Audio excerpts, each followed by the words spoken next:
Bendiciones para todos. Doy gracias a Dios Padre y al Señor Jesucristo por compartirles nuevamente un tema cuyo título es: no recibas en tu casa a aquellos que dicen tener comunión con Dios y no tienen comunión con su Hijo Jesucristo. Y su texto principal es segunda carta de Juan, capítulo 1, versículo 9 al 11, que dice: cualquiera que se extravíe y no persevera en la doctrina de Cristo no tiene a Dios. El que persevera en la doctrina de Cristo, ese sí tiene al Padre y al Hijo. Si alguno viene a vosotros y no trae esta doctrina, no lo recibáis en casa ni le digáis bienvenido, porque el que le dice bienvenido participa en sus malas obras.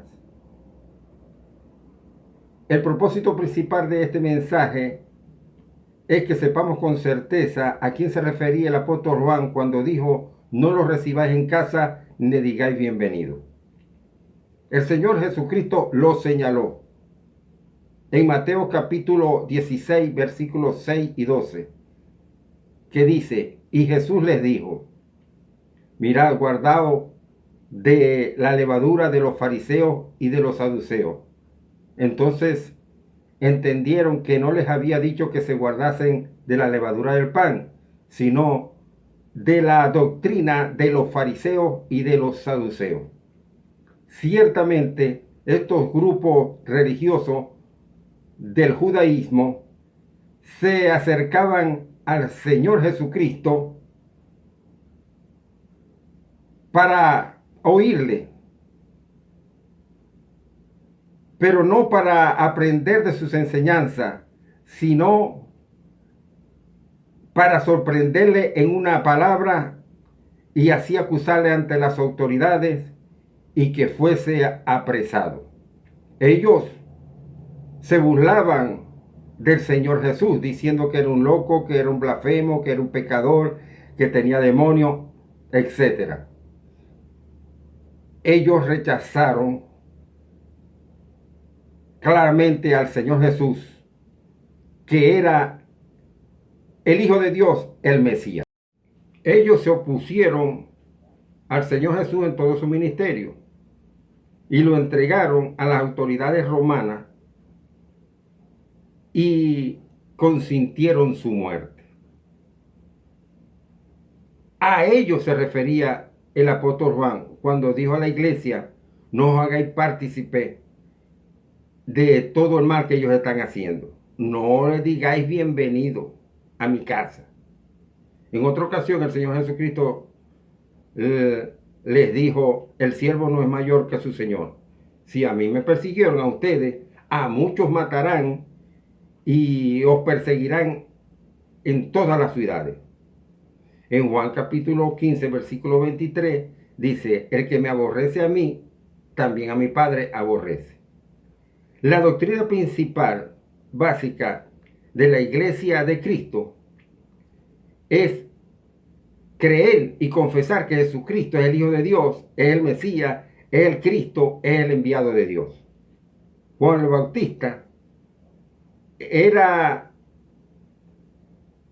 daba testimonio del Señor Jesús, y Andrés, que era su discípulo, cuando oyó a Jesús, creyó en él y lo confesó primero a su hermano Simón Pedro. En Juan capítulo 1, versículo 41 dice: este halló primero a su hermano Simón y le dijo: hemos hallado al Mesías, que traducido es el Cristo. Cuando decimos Jesucristo, estamos diciendo el Salvador que Dios nos envió. Jesucristo es la piedra principal de la iglesia verdadera. Jesucristo es el centro del Evangelio. En Colosenses capítulo 2, versículos 9 y 10 dice: porque en él habita corporalmente toda la plenitud de la deidad, y vosotros estáis completos en él, que es la cabeza de todo principado y potestad. La iglesia primitiva perseveraba en la doctrina fundamental de Cristo y cumplía con todas las directrices de los apóstoles. Por lo tanto, había realmente unidad en ella, a pesar de que tenían diferencias doctrinales no principales. Lo afirma Romanos capítulo 14, versículos 4 al 10, que dice: ¿tú quién eres que juzga al criado ajeno? Para su propio Señor está en pie o cae, pero estará firme, porque poderoso es el Señor para hacerle estar firme. Uno hace diferencia entre día y día, otro juzga iguales todos los días. Cada uno esté plenamente convencido en su propia mente. El que hace caso del día lo hace para el Señor. El que no hace caso del día, para el Señor no lo hace. El que come, para el Señor come, porque da gracias a Dios. Y el que no come, para el Señor no come, y da gracias a Dios. Porque ninguno de nosotros vive para sí y ninguno muere para sí. Pues si vivimos, para el Señor vivimos. Y si morimos, para el Señor morimos.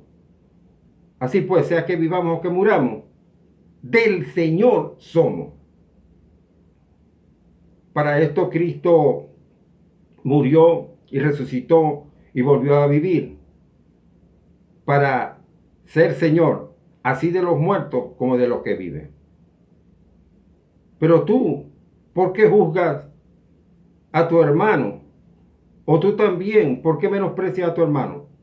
Porque todos compareceremos ante el tribunal de Cristo. Aquí vemos que una parte importante de judíos cristianos guardaban el día de reposo, es decir, el séptimo día, y otra parte importante de judíos cristianos no guardaban el día de reposo.